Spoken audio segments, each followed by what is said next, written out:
inuurungan. Pag tama palakpakan, pag mali ay babanatan.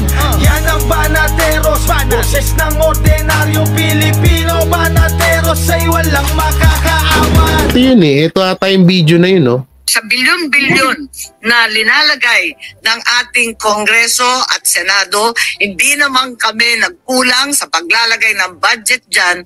Ang tinatanong ko, saan napunta yung pera? Ito mga kababayan, merong tinatanong si... Ito na, si Jojo, lumabas na.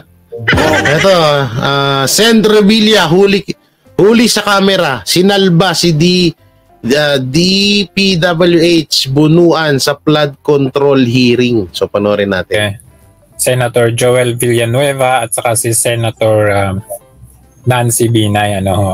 Ito kasi kine-question nila, kung ginigipit kayo ng pondo dito sa flood control, magsalita kayo. Tinatanong kung sino ba, nasa House ba to o nasa Senate? Kasi gusto nilang i-implicate na hindi sa Senado kundi sa House. So gusto nilang magsalita. Si Bunuan, Bunuan hoy, na sabihin niya na yung sa lower house ang problema. Pero tunghayan ninyo kung paano sinalba si Bunuan ni Senator Bong Revilla. Sabi niya hindi, wag na natin siya ilagay sa spot na yan. Tunghayan natin ito. No, kasi ang hirap po ng napakahirap talaga natanggapin eh. Yung 5,500 kunyari na programs, parang lumalabas. Kaya natin ito ginawa dahil ito yung maliliit. Kaya patsi-patsi. Pero yung malalaki, sana sekretary, magsalita din po kayo. Kasi yung malalaki hindi pinondohan. Siniro. Yun ang sabihin nyo sa buong Kongreso. Kaya maliliit yung ginagawa namin. Kaya sa totoo lang, wala ho talagang impact. Yun ho yung lumalabas, Mr. Chairman. Thank you, Mr. Chairman. Thank you, Secretary. Baka gusto mo sumagot, Secretary. Okay. Okay.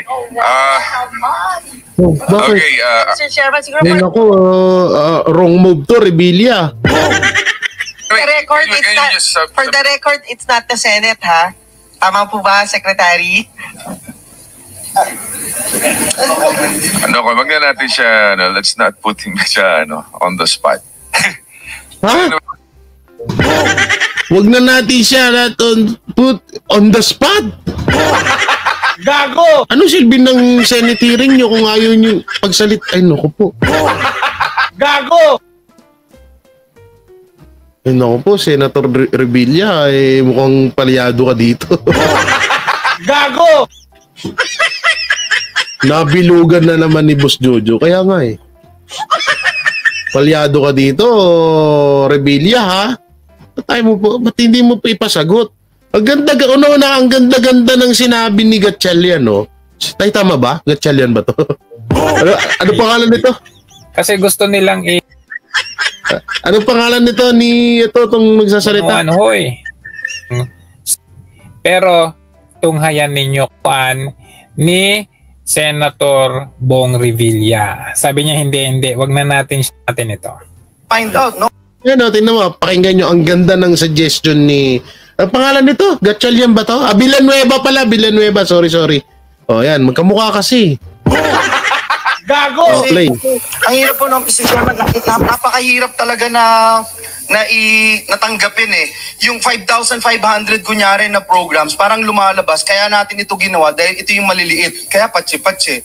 Pero yung malalaki, sana sekretary, magsalita din po kayo. Kasi yung malalaki hindi pinondohan. Siniro. Yun ang sabihin. Hindi pinondohan pero pinagyabang. Ay, sorry. Sorry. Gago! Sama mo talaga, Jay Guevara. Diba?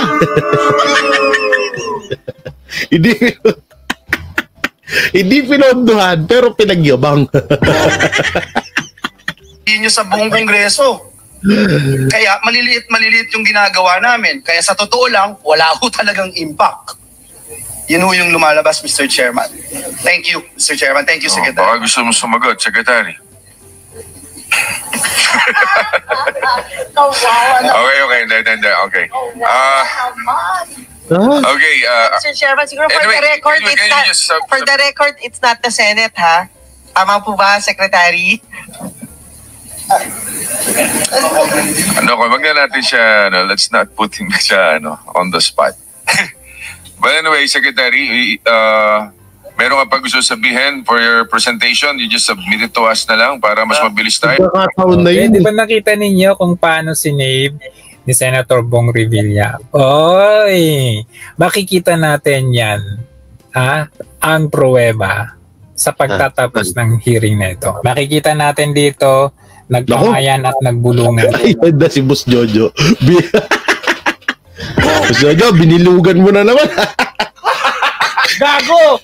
Binilugan ni Boss Jojo. Nagbulungan, no? Sabi hindi, sabi ni Secretary ng DPWH, sabi ni, ang pangalan nito? Ni Bunuan.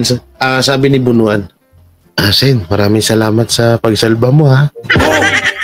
Sabi naman ni Revilla, okay lang yan. Napag-uusapan sa magandang usapan yan. Gago! Tangina yan. Si Bong Revilla at saka si Bunuan. Tungayan natin. The Clayco policy, and we enjoy... Ay, naku, may araw pa. Ayop ka, Boss Jojo. Boss Jojo, inaruhan mo pa, ha? May araw pa, all the participants to observe the such policy. Thank you. Gago! Salamat, ha? And we enjoin all the participants to observe the such policy. Participants Of course. to... Salamat, ha? Sabi ni Bunuan, sabi ni Bong, of course. Observe the such policy. When leaving the area, please observe the such policy. When leaving the area, please. So ano kaya yung binulong nito ni Bunuan dito? Uy, maraming salamat sa pag-save mo, ha. Mamaya, may bibigay sa'yo si boss. Yahoo! Niloloko lang talaga. Gago! Si Raulo ka, Jojo. Kita na sinong boss. Yung, parehong bongbong yan, ha? Ano yan? Triple bong? Gago! Bongbong Marcos tsaka Bong Revilla. Gago! Nandito na si Bong Revilla. Ganun, no? Ang lupit, oh. Talaga tayo ng mga politikong ito. Things and also the trash for proper disposal. Thank you.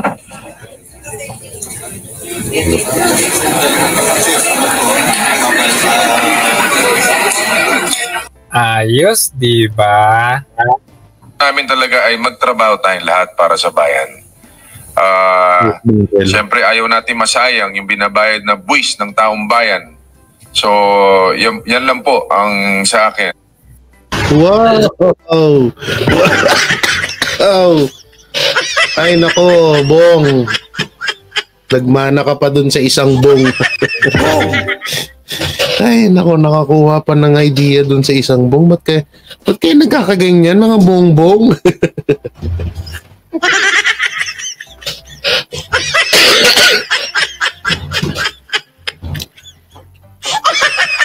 Ano ba pag-uusapan natin? Hanap tayo ng mapag-uusapan.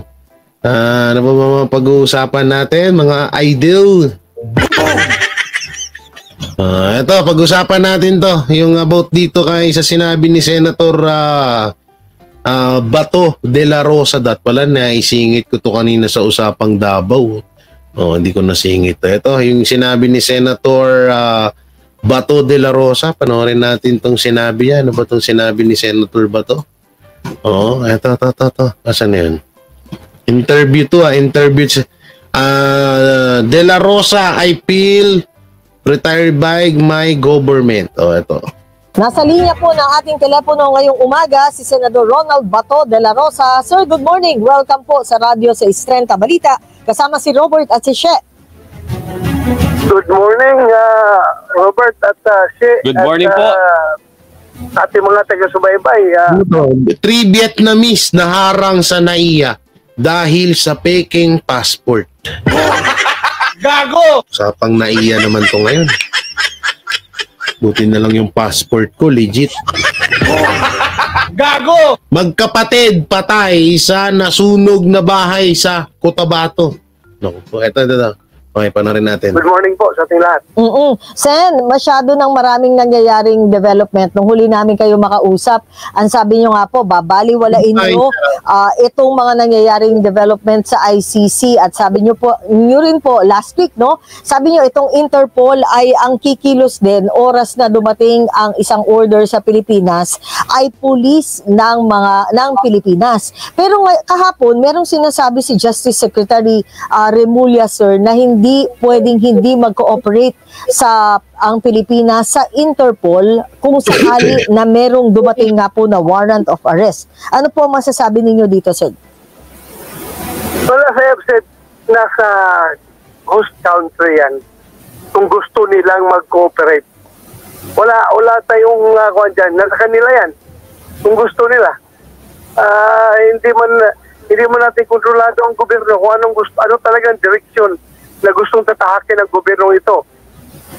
Wala tayong magawa dyan. Nasa kanila yan. Anong gusto nila? Hindi po ba kayo medyo naguguluhan, Senator? Kasi noong mga nakaraang buwan o taon, ang sinasabi, hindi magko-cooperate, hindi kinikilala. Pero ngayon, ito na, nagpo-progreso. Magtataka pa ba tayo doon? No? Kasi kung sa flood control nga, nagsinungaling dyan pa kaya? Gago! Isa pa yan. No, isa pa yung about sa ICC na yan. Sinabi ni BBM yan na hindi niya daw papayagan na makapasok ang rito sa bansa natin. Tapos marami pang mga eksperto about sa mga ganyang kaso, sa mga ganyang issue, sinasabi din na wala nga daw jurisdiction. Pero ngayon nakikita na natin sa Davao yung iba. May puting NBI na. Gago!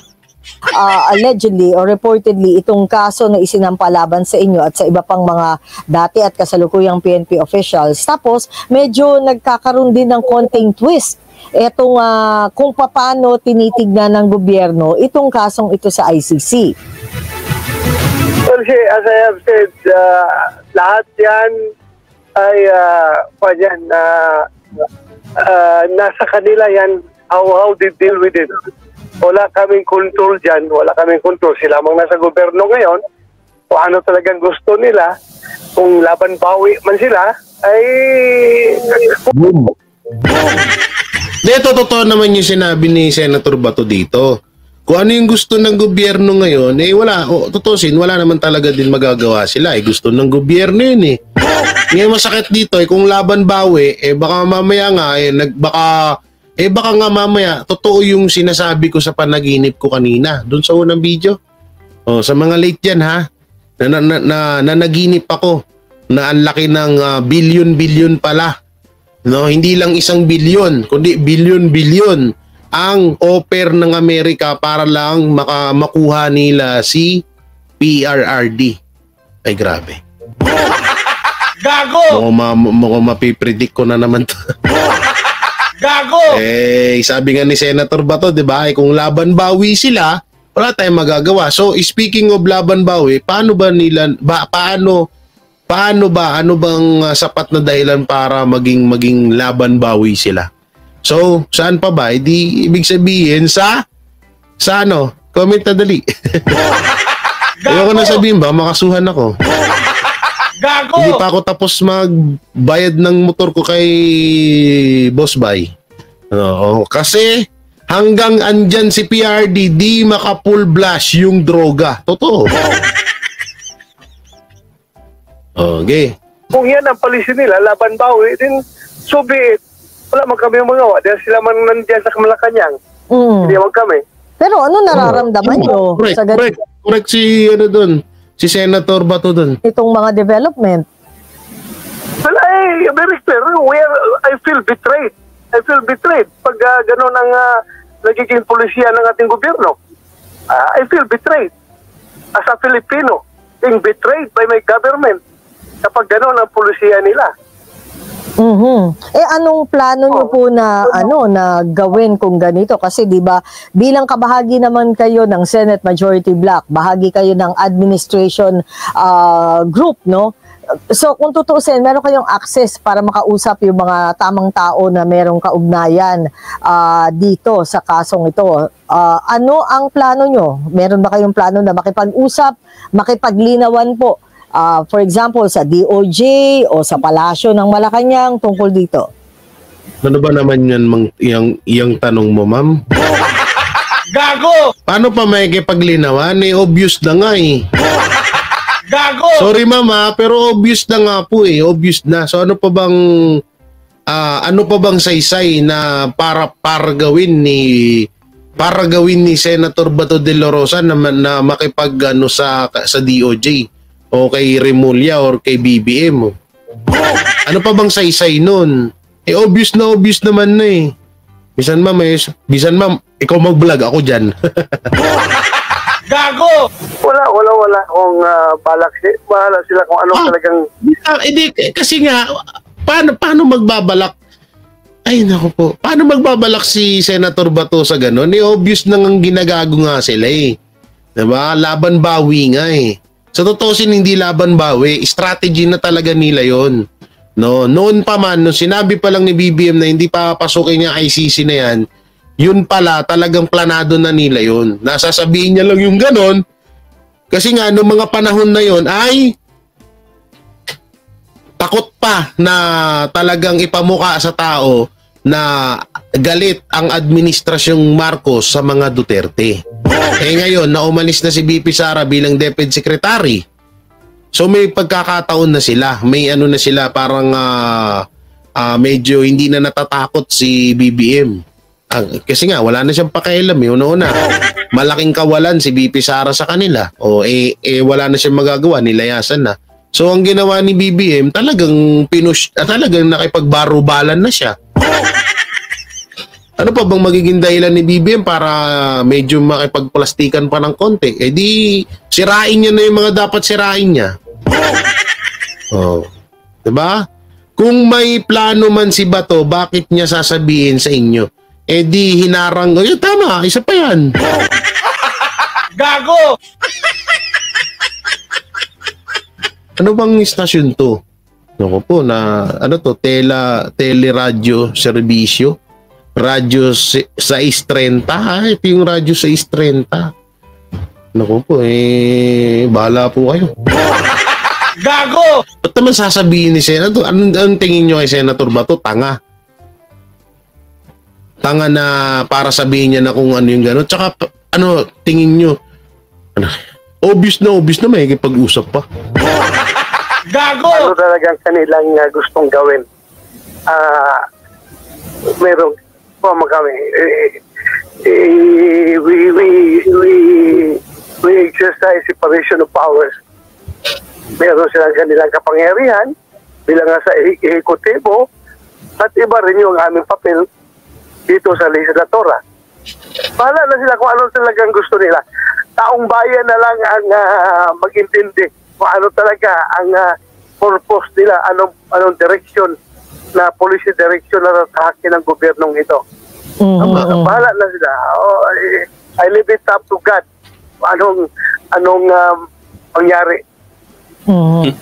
Senator, binabanggit nyo nung nakaraan, di ba, nakausap din kayo na interview kayo regarding dito sa ICC, yung paglalagay sa inyo sa Blue Notice. Ang binabanggit nyo parang hindi kayo nababother. Bakit hindi kayo nababother sa ganitong mga move ng ICC at ng mga pronouncement ng ating gobyerno? Hindi ako nababother dahil naniwala ako ating Pangulo. Pangulo na natin nagsasabi na hindi siya magko-cooperate at hindi niya ni-recognize ang jurisdiction ng ICC sa ating bansa. So kanino ako maniniwala? Kay Trillanes ako maniniwala? Gago!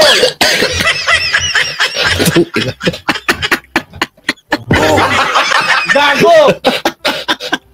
Kawawa naman si Kuya na supalpal. Tama naman eh. Kanino nga naman siya maniniwala? Kay Trillanes? Baliw yun eh. Gago! Matulog nga, hindi magawa ni Trillanes eh. Ayop kasi itong mga reporter na to. Sorry po, ako mapapanood yung vlog ko. Medyo may pagkatulonggis po kasi kayo. Gago! Bakit po Senator Bato? Bakit hindi po kayo nababother kesa sa ICC? Edi sinagot siya ni Senator Bato. Paano hindi? Sinabi na ng Pangulo natin na hindi niya nga daw papapasukin ng ICC na yan. Ngayon, biglang pumasok, alangan naman kay Trillanes siya maniwala. Gago! Ay, naku po, anong magagawa ni Bato sa desisyon ni Pio? Tama. Na senator si Senator Bato. Si BBM, presidente. Ano magagawa ng isang senator? Hindi naman sa pangda-down, no? Pero ano magagawa ng isang senator? Kung si Bato ay kung naging kongreso lang 'yan. May konting takot si BBM kay Bato kasi maaaring pwede siyang may-impeach niyang ng mga 'yan. Kaso wala naman dun si Senator Bato at hindi naman din hawak ng mga kakampi ng Duterte ang kongreso. Kongreso ba? Tama ba? Kamara Kongreso. Basta yun yan. Bato naman, 20 kilo, bigas nga lang, budol na. Unity budol na. Yang ICC na yan, di malabong maging budol. Eto, Agarski, ang ibig sabihin nga kasi ni Senator Bato, ipinapaliwanag niya lang dito sa tao. Kasi may pagkatanga yung tanong eh. May pagkatanga yung tanong nitong reporter. Kaya ang ginawa niya is, tatatama naman yung sinabi niya. Sinabi na ng Pangulo eh. Anong pa bang, alam naman din natin paniwalaan yan. So ibig sabihin, ano ba, double meaning yung sinabi ni Senator Bato na yun. Alam ka naman kay Trillanes siya na maniniwala. Tama ka Senator Bato. Kay Remulla ako maniniwala o kay President Marcos? Mahirap yan kung gano'n na hindi na sinusunod yung sinasabi ng ating Pangulo or nagdudouble talk ba yung ating Pangulo? Diba? Jarski, diba? Sabi yung double meaning eh. Kung nagdo-double talk ba? Hindi lang may rekta na Senator Bato, irekta mo na kasi. Alam mo na may-miss namin yung pagiging yung dating Senator Bato. Hindi, sorry Senator Bato, pero medyo maano-ano ka na kasi ngayon eh. Medyo hindi ka to doon dati, talagang tumbok ka eh. Rektahan, real talk kung real talk, no? Pero ngayon medyo umano na Senator Bato eh. Pero okay naman, paano yun sa mga katulad ng iba na hindi makagets ng meaning na pinapahiwatig nyo Senator Bato? Paano nila magigets yan? Pero kung nirekta nyo yan na kasalanan ni BBM yan kasi pinayagan niya. So si BBM sinungaling. Gago! Kasi sinabi niya na dati na hindi niya papayagan yung ICC, tas ngayon biglang nandyan na. Gago! At sinabi pa ng bataan niya na si Remulla na hindi nila haharangin yung mga yan. So ano ibig sabihin? So ibig sabihin sinungaling nga talaga. Sila lang nakakaalam yan. O ano talaga? Tama. Bakit sa tingin nyo, Sen, parang, ayun nga, parang nagbabago yung timpla pagdating dito sa ICC? May gustong ipahiwatig si Madam. Gago! Kung ako in-interview niya, sinungaling na nga eh. Sila na nakakalam yan. Tama. Baka yung pulisiya ng gobyerno ay apektado sa politika, internal politics ng ating bansa. Yun! Ito pa, may isa pa. Naniniwala si Senator Ronald Bato de la Rosa sa sinabi ni Pangulong Ferdinand Marcos Jr. na hindi niya hahayaang magkaroon ng jurisdiksyon sa bansa ang International Criminal Court o ICC. Ito ay matapos ihayag ni Justice Secretary Jesus Crispin Remulla. Ito sinungalingan na pinalaganap ni Bibi ngayong taon, no? No? Ang dami niyang Pasko, no? Mga ilan ba? Sa Yolanda, nabisto ng kasinungalingan niya. Sa flood control, nabisto ang kasinungalingan niya. Pangatlo, yung sa ICC, nabisto na naman siya na nagsisinungaling siya. Pangapat, yung sa West Philippine Sea, bistado din doon na nagsisinungaling siya. At apektado nga yung mga mangingisda. Ang dami ng kasinungalingan ngayon ni BBM. Gago! Makakabuo na siguro tayo dito ng top 10 liar of from the president of President BBM, no? Gago! Kung sa NBA may top 10 place sa administrasyon may lying, may top lying place. Gago! Visit na yan. Ayop! Gago! Naniniwala si Senator Ronald Bato de la Rosa sa sinabi ni Pangulong Ferdinand Marcos Jr. na hindi niya hahayaang magkaroon ng jurisdiksyon sa bansa ang International Criminal Court o ICC. Ito ay matapos ihayag ni Justice Secretary Jesus Crispin Remulla na hindi trabaho ng bansa na pigilan ang aksyon ng International Criminal Police Organization o Interpol.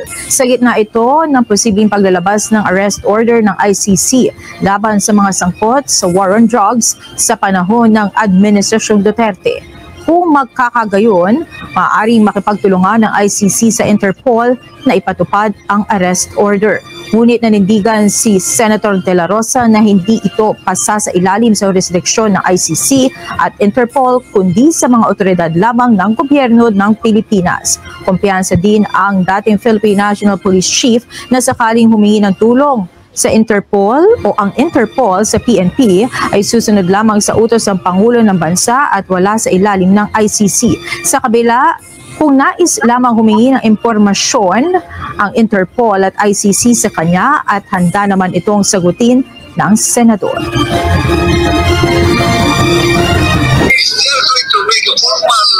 Formal communication with me. At itingnan ko paano yung laman ng communication at kung sabihin nila na mag-interview lang, why not? Why not? As a normal being, as a normal human being, hindi naman ako bastos. Kung merong magkatanong, sasagutin ko rin yung tanong. But it doesn't mean that I submit to their jurisdiction. It doesn't mean that I recognize their jurisdiction over my person.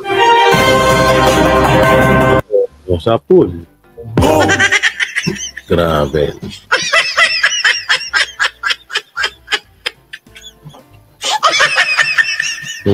Walang issue ang pagbawi. Inihayag ni Justice Secretary Crispin Remulla na hindi naman... In fairness si Remulla, sunod-sunod yung sunod-sunod yung pabida ngayon Gago!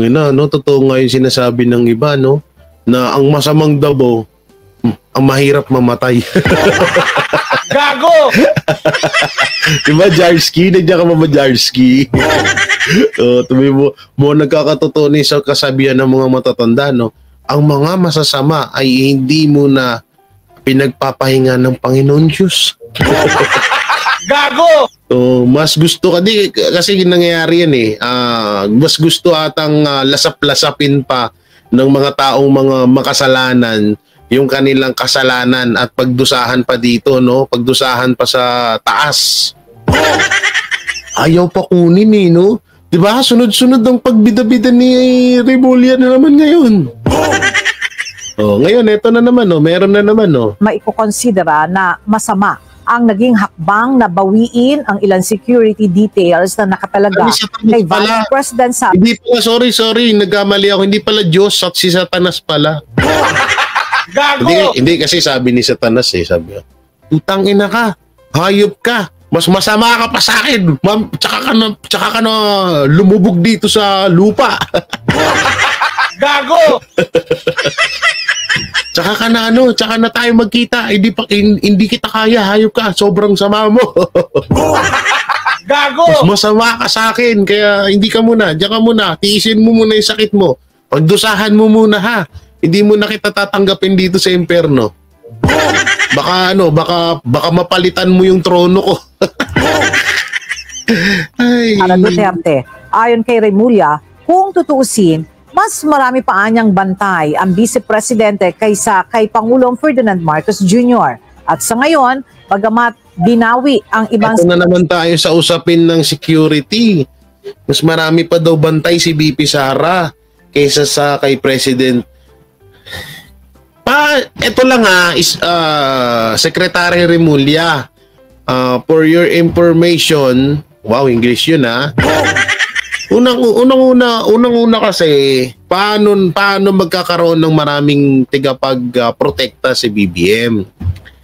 Kakampi niya yung mga kaaway ni Sara. Gago! Paano naman kasi yung mga maaaring pumatay sa mga Duterte or kay VP Sara ay tropa ni Marcos. Tropa na ngayon. Yung iba dyan, nasa gobyerno pa, yung mga NPA. Ilan sila dyan? 3, 4, 5, 6. Gago! O, diba? Ngayon magtataka ka na bakit mas maraming kita mo, nakapikit ka na rito. Uy, maganda kantahan to. Wait lang, kantahan natin. Kantahan natin, guys. Wait lang asan na yun? Panahon na. Ito. Panahon na. Yan. Panahon na ng pagbabago. Dahil sa'yo ay hinahayaan. Tayo na.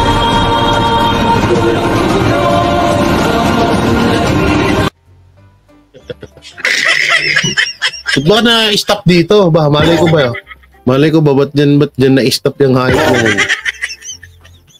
Paanyang bantay ang Vice Presidente kaysa kay Pangulong Ferdinand Marcos Jr. At sa ngayon, bagamat binawi ang ibang security ni VP Sara, ay...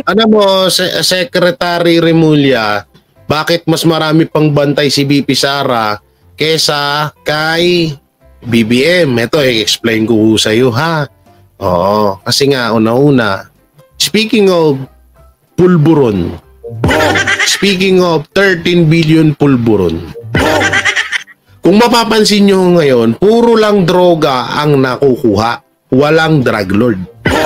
Hindi katulad nila VP Sara, hindi katulad nila ng mga Duterte, na hindi lang pulburon ang nakukuha, pati yung drug lord. At kasama-samaan pa ng kapag minamalas pa ang pagkakataon ng mga drug lord na yan ay natitegi.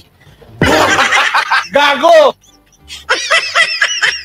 Kasi BBM ba may nabalita na ba tayo na pinatay ni BBM na drug lord? May nabalita na ba tayo na may pinakulong si BBM na drug lord? Yung driver nga dun sa 13 billion na pulburon hanggang ngayon, di ko alam kung nakakulong na ba yun o nakalaya na. Gago! Anak ng teting ka talaga, Bunjing! Gago! Bunjing, magbago-bago ka na. Tama na yan.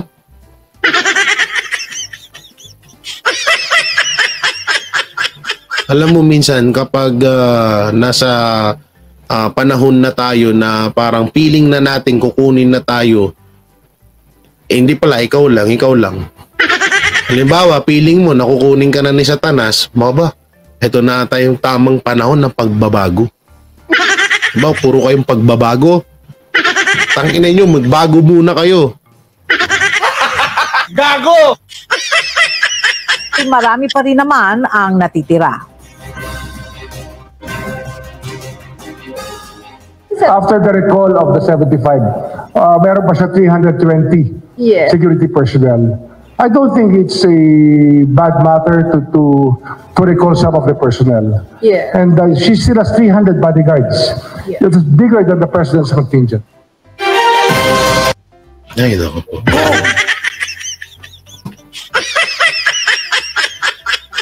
Oh, ito, speaking of bida-bida, ito pa siya. Oh. Plano ng Department of Justice o DOJ na maghain ng class suit o reklamo laban sa mga posibleng may pananagutan sa nangyayaring oil spill sa Bataan. Ayon kay Secretary... Ano, bida-bida talaga ngayon, no? Gago! Ano na, kinakabahan ako sa'yo. Remulak, ha? Remulak na lang, Remulak pangalan. Pangalan natin siya na si Remul. Si Remulmul. Oy, ano kayo, nakakatakot ka, Remulmul, ha? Baka wag naman sana, Remulmul, ha? Kasi kasuhin mo muna yung sakit mo, ha? Baka bigla ka tumakbo, ha? Gago! Kinakabahan ako sa iyo, ha? Baka bigla kang tumakbo. Oo, malapit pa naman ng eleksyon. Sana sunod-sunod yung bida-bida mo, ho? Nakakailang Jollibee kasi isang araw. Gago! Nakakailang Jollibee to sa isang araw. Siguro tatlong bucket chicken 8 pieces to sa isang araw, no? Gago! Bida-bida eh. Plano ng Department of Justice o DOJ na maghain ng class suit o reklamo laban sa mga posibleng may pananagutan sa nangyayaring oil spill sa Bataan. Ayon kay Secretary Crispin Remulla, sa tingin nila ay magkakaugnay ang insidente ng paglubog ng motor tanker Terra Nova na may dalang industrial fuel noong July 25 sa Limay, Bataan at ng MTKR Jason Bradley noong namang July 27 na may karga ring diesel. Bukod dito, may isa pang vessel na MV Mirola 1 ang sumadsad naman malapit sa bayan ng Mariveles na nakitang may tumagas na langis. All three are interconnected, we believe. Wala nang boses, oh. Ni-interview nyo pa. Gago! Hindi kayo naawa dun sa tao. The first two vessels especially. Wala tayong maaawala dito. And I think that the people of Cavite deserve that. Oh, tapang. Wala tayong pakakawalan dito. Lahat siyang kakagatin natin. Gago! Hanggang sa dulo ng nagbabagang dulo ng karayong. Gago! Ito, Bene, PJ. Gago! Wala nang karagdagang impormasyon na ibinigay ang kalihim hinggil dito. Kanina ay nagpulong ang Oil Interagency Committee sa DOJ para pag-usapan ang issue. Samantala, ayon naman kay Governor John Vic Remulla ng Cavite, aabot na raw sa 1 bilyon ang mawawala sa kanila kapag ito pala yung sinasabi nilang kamukha ni Brothers Travel. Remulla din pala yun. Tuloy pa ang fishing ban sa lugar. Nagdeklara na state of calamity ang probinsya matapos makarating sa kanilang lugar ang langis mula sa MTKR Terra Nova. Galing, no? Yan, ganyan kalupit si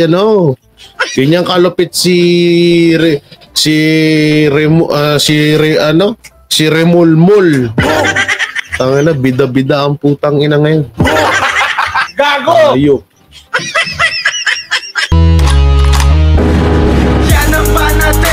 Walang inuurungan. Pag tama palakpakan, pag mali ay babanatan.